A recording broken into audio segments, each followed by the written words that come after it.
The words hit Ethan like a fist to the chest. Gays go to hell. 9-year-old Caleb spat them out, his small face twisted with a conviction that didn't belong to him. As they stood in the diner's parking lot, Ethan's heart sank, not just from the venom in his stepson's voice, but because he recognized the echo of his own father's words from decades ago.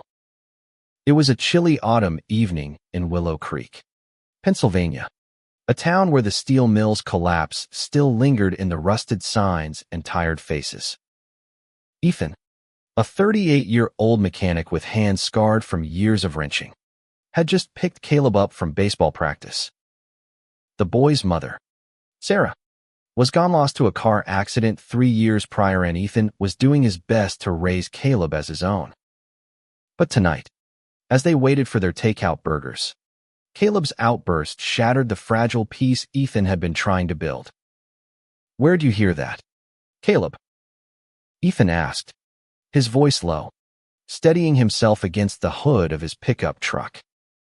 Caleb kicked at the gravel, his sneakers scuffing the dirt.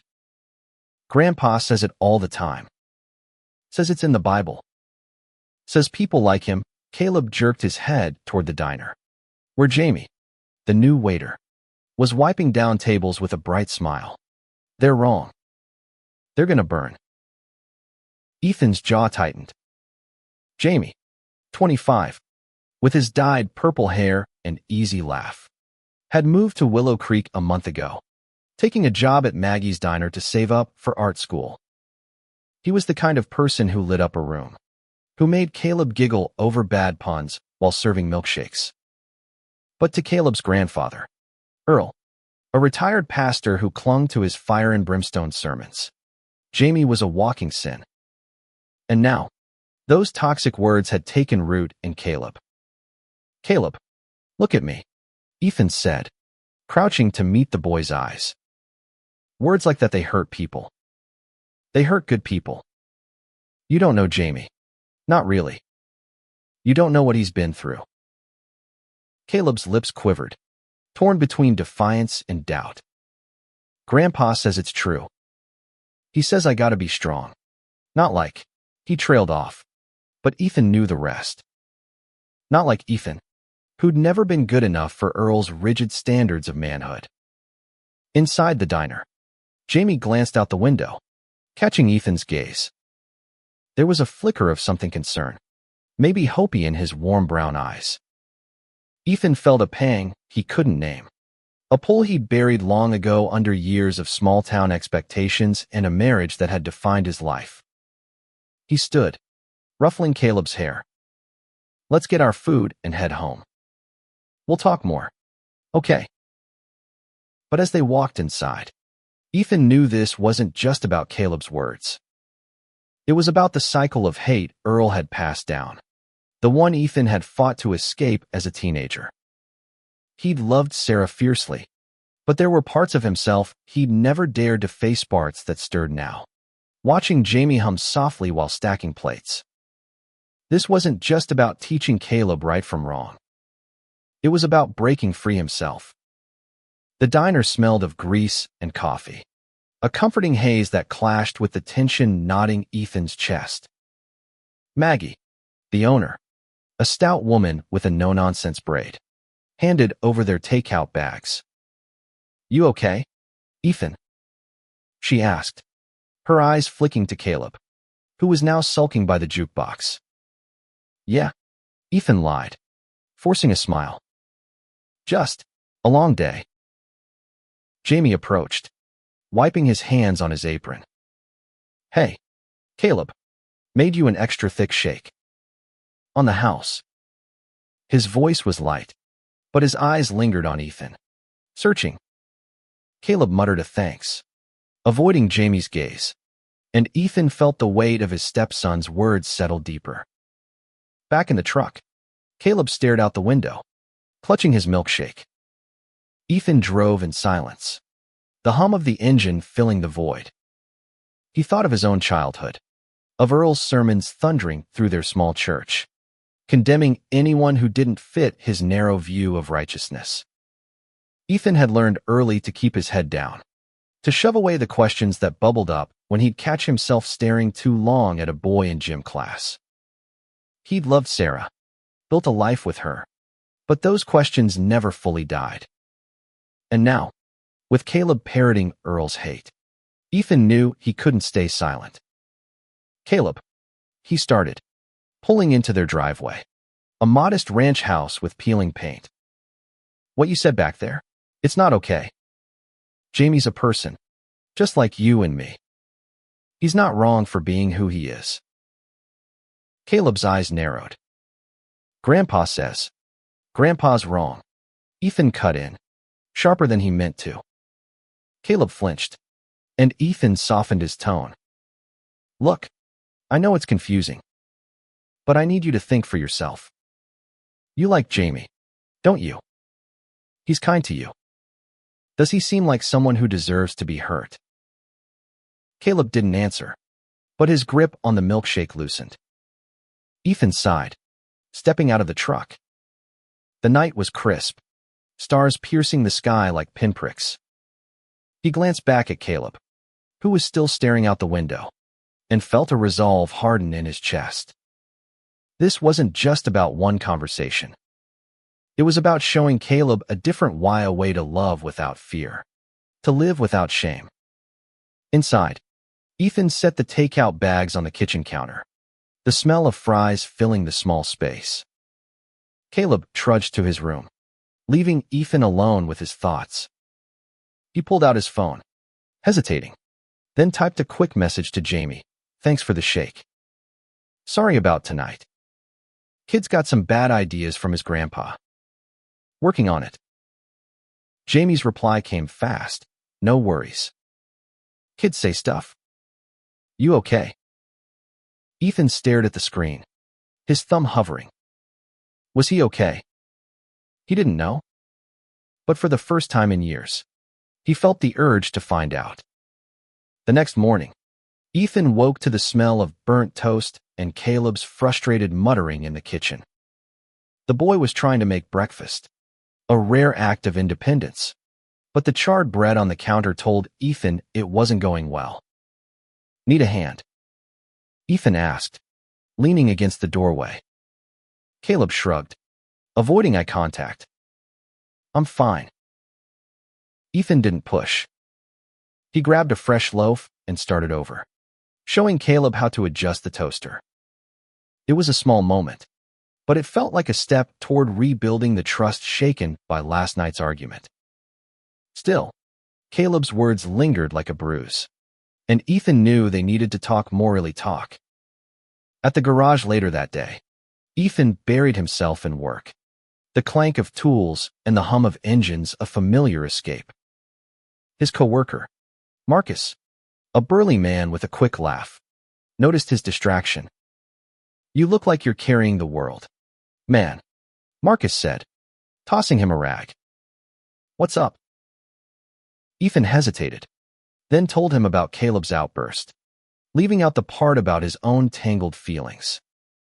Marcus whistled low. "Kid's just parroting what he hears. You gotta show him different. My cousin's gay, lives in Philly with his husband. Good dudes. Took years for my folks to come around, but they did." Ethan nodded, wiping grease from his hands. Marcus's words were simple, but they hit hard. Showing Caleb different meant confronting his own past, his own silence. It meant facing Earl, who still held sway over Caleb's worldview. And it meant figuring out why Jamie's smile kept creeping into his thoughts. That evening, Ethan took Caleb to the diner again, partly to keep routine, partly to test the waters. Jamie was there, his energy as bright as ever, joking with a table of regulars. When he saw Ethan and Caleb, he waved them over to a booth.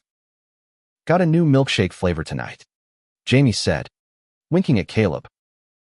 "Wanna be my guinea pig?" Caleb hesitated, then nodded, a small smile breaking through.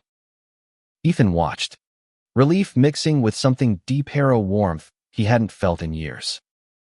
Jamie's kindness wasn't just disarming Caleb. It was unraveling something in Ethan. 2. As they ate, Ethan noticed Caleb stealing glances at Jamie, who was now singing along to an old pop song on the jukebox. "He's weird," Caleb whispered, but there was no venom in it this time. Ethan seized the moment. "He's just being himself." "Caleb, that's not weird. It's brave." He paused, choosing his words carefully. "You know, when I was your age, I thought a lot of things were wrong because my dad told me so. Took me a long time to figure out what I believed." Caleb frowned, picking at his fries. "Grandpa says he's protecting me. Says the world's full of bad stuff." Ethan's chest tightened. Earl's influence was a shadow he couldn't outrun. "Your grandpa loves you," he said, "but he's not always right. Sometimes, people hold on to ideas that hurt others because they're scared of change. Doesn't make it okay." Caleb didn't respond, but Ethan could see the wheels turning. When Jamie brought the milkshake, Caleb thanked him quietly, and Ethan felt a flicker of hope. Maybe, just maybe, they were getting somewhere. Later, as they drove home, Caleb asked, "Why's Jamie so nice to me? Even after what I said?" Ethan gripped the steering wheel, his heart racing. "Because he sees you, Caleb. Not just the words you said, but you. That's what good people do." That night, Ethan couldn't sleep. He sat on the porch, the cool air biting at his skin, and thought about Jamie. About the way his laugh filled the diner, the way his eyes held no judgment. Ethan had spent years building walls around his heart, his past, his truth. But Jamie's presence was like a crack in those walls, letting light seep through. He pulled out his phone again, typing another message. "Caleb's starting to come around. Thanks for being patient. Means a lot." Jamie's reply was instant. "Anytime. You're doing good, Ethan. Keep talking to him." Ethan stared at the words, his pulse quickening. He wasn't just talking to Caleb. He was starting to talk to himself, too, about who he was, who he'd been afraid to be. And for the first time, he wondered if breaking the cycle meant more than saving Caleb. Maybe it meant saving himself. Sunday morning brought the inevitable, a visit to Earl's house. The old man lived on the edge of Willow Creek, in a brick bungalow cluttered with religious pamphlets and faded photos of Sarah. Ethan dreaded these visits, but Caleb loved his grandfather, and Ethan couldn't deny the boy that connection. Still, as they pulled into the driveway, Ethan braced himself for the sermon he knew was coming. Earl greeted them at the door, his gaunt frame dwarfed by a sweater that smelled faintly of mothballs. "There's my boy," he said, ruffling Caleb's hair. His eyes flicked to Ethan, cold and assessing. "You're late." "Traffic," Ethan lied, helping Caleb with his coat. The house was stifling, the air thick with the weight of Earl's disapproval. They sat in the living room, Caleb flipping through a comic book while Earl launched into his usual tirade about the state of the world. "Town's gone soft," Earl said, his voice sharp. "Letting people like that waiter parade around, flaunting their sin. It's a disgrace." Ethan's stomach churned. He glanced at Caleb, who was pretending to read but clearly listening. "Earl," Ethan said, keeping his tone even, "can we not do this in front of Caleb?" Earl's eyes narrowed. "Boy needs to know the truth. You're too soft on him, Ethan. Always have been. Sarah would have raised him right." The mention of Sarah stung, but Ethan held his ground. Sarah wanted Caleb to think for himself, not to hate people he doesn't even know. Earl scoffed, leaning back in his recliner. "You're one to talk. You've always been weak, bending to the world's ways. I raised you better." Ethan's hands clenched into fists, but he didn't take the bait. Instead, he stood, motioning to Caleb. We're heading out. Got homework to finish. Caleb protested, but Ethan's tone left no room for argument. As they drove back, Caleb was quiet, his comic book unopened on his lap. Finally, he spoke. Is Grandpa mad at you because of Jamie? Ethan's heart skipped. Not just Jamie. It's bigger than that. Your grandpa has ideas about how people should be. Doesn't leave much room for different. Caleb frowned. But you like Jamie, don't you? The question caught Ethan off guard. Did he like Jamie? The answer was yes, but it wasn't simple. It was a tangle of admiration, gratitude, and something deeper, something he wasn't ready to name. Yeah, he said finally. I do. He's a good guy. At the diner that evening, Ethan watched Jamie interact with customers, his warmth cutting through the small-town chill. When Jamie brought their food, he lingered, chatting with Caleb about a new video game. Ethan noticed the way Caleb's eyes lit up, the way Jamie seemed to understand the boy's need for connection. You're good with him, Ethan said later, as Jamie cleared their plates. Jamie grinned, but there was a shadow in his eyes. Kids are easy. They just need someone to listen. Adults, though, he trailed off, glancing at Ethan. They're harder to read. Ethan felt the weight of those words, the unspoken question in Jamie's gaze. He wanted to say something, to bridge the gap, but the words wouldn't come. Instead, he paid the bill and left, Caleb's hand in his, the night air sharp against his skin. Back home, Ethan tucked Caleb into bed, the boy's questions still echoing in his mind. As he sat in the dark, he thought about Earl's words, about the weight of expectation he'd carried since childhood. He thought about Jamie, about the way his presence made Ethan feel seen in a way he hadn't in years. And he thought about Caleb, caught between two worlds, one of hate, one of hope. Ethan pulled out a photo of Sarah from the nightstand, her smile frozen in time. I'm trying, Sarah, he whispered. I'm trying to do right by him. But as he set the photo down, he knew this wasn't just about Caleb. It was about the parts of himself he'd locked away, the parts Jamie's kindness was slowly bringing to light. The following week, Ethan found himself at the diner more often than usual. It wasn't just for Caleb's milkshakes or Maggie's burgers, it was Jamie. The way he moved through the chaos of the dinner rush, his laughter cutting through the clatter of plates, drew Ethan in like a moth to a flame. He told himself it was about Caleb, about showing the boy a different kind of role model. But deep down, he knew it was more. One evening, as Caleb played with a straw wrapper, Jamie slid into the booth across from them. Mind if I join you for a sec? He asked, his eyes bright but cautious. Ethan nodded, his throat tight. Sure. Jamie turned to Caleb. Heard you're pretty good at baseball. Ever think about pitching? Caleb's face lit up, and soon he was rambling about his team, his shyness melting away. Ethan watched, marveling at Jamie's ease, his ability to connect. When Caleb ran off to the jukebox, Jamie leaned closer. He's a good kid, Ethan. Just needs a little guidance. Ethan swallowed, his voice low. I'm trying. But it's hard when his grandpa's filling his head with stuff. Jamie's expression softened. I get it. I grew up in a town like this.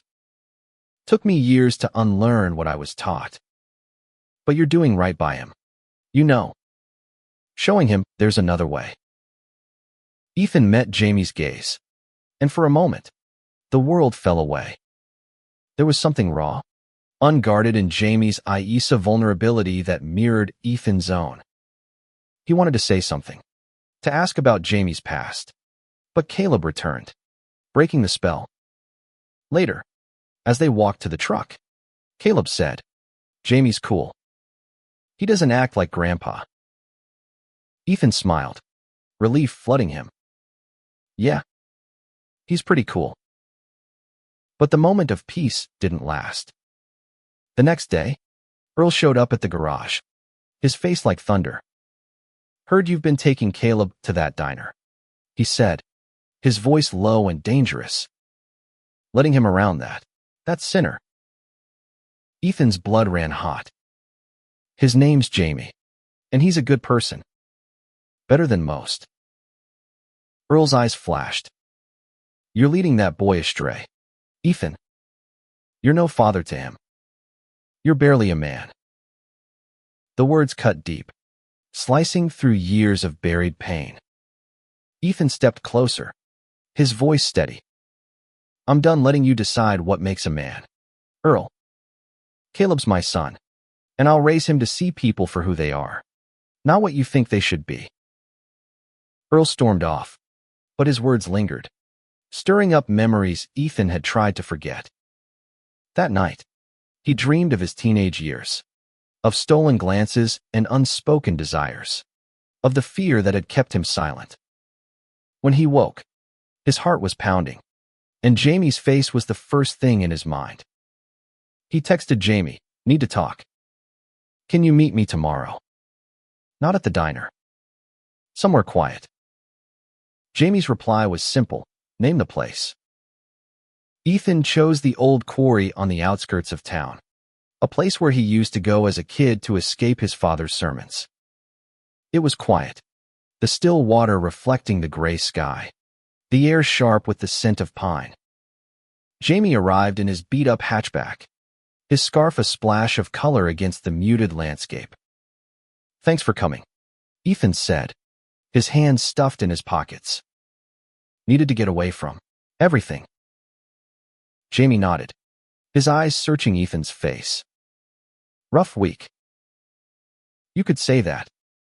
Ethan hesitated, then told him about Earl's visit, about the fight, about Caleb's confusion. He left out the dreams, the feelings he couldn't name. I'm trying to teach Caleb to be better, but it's hard when I'm still figuring it out myself. Jamie sat on a nearby rock, his expression thoughtful. You're doing more than you think. Most people don't even try. They just let the hate fester. Ethan joined him, the cold stone grounding him. What about you? How'd you get through it, growing up in a place like this? Jamie's smile was bittersweet. Wasn't easy. My dad was like Earl didn't want a son like me. Left home at 17. Worked odd jobs. Found people who showed me I wasn't wrong for being me. Art helped, too. Gave me a way to make sense of it all. Ethan listened, his heart aching. He wanted to ask more, to know everything about Jamie, but the words felt too big, too dangerous. Instead, he said, Caleb likes you. That's a start. Jamie's eyes softened. And you? What do you think of me? The question hung in the air, heavy with possibility. Ethan's pulse raced, his mind screaming to deflect, to run. But he didn't. I think you're different. In a good way. You make me want to be better. Jamie's smile was slow, warm.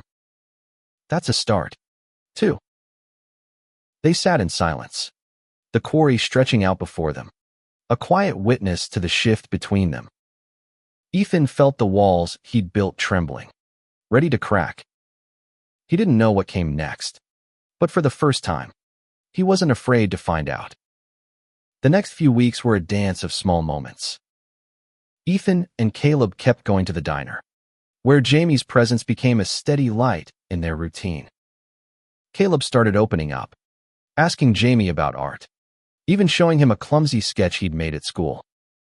Ethan watched, his heart swelling with pride and something that grew every time Jamie's hand brushed his while passing a plate, every time their eyes met across the counter. But Earl wasn't done. One Sunday, he showed up at their house unannounced, his face red with anger. I heard you're still taking Caleb to that place. He spat. You're poisoning him. Ethan. I won't let you ruin my grandson. Caleb, playing in the living room, froze, his eyes wide. Ethan stepped between them, his voice low. This is my home, Earl. You don't get to come in here and throw your hate around. Earl's voice rose, shaking with righteousness. You're no father. You're letting that queer lead you both to damnation. Caleb flinched, and Ethan's temper snapped. Enough, he roared. You don't get to decide who's good or bad. You don't get to hurt my son with your poison. Get out. Earl left, slamming the door, but the damage was done.